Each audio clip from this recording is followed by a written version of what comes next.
Tank folio 1911 का करते हैं पावर टेस्ट। लोड कर दिया है, अब बॉक्स रखे हुए हैं साथ में सामने।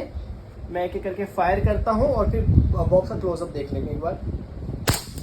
1 2 3 4 5 6 7 8 9 10 11 12।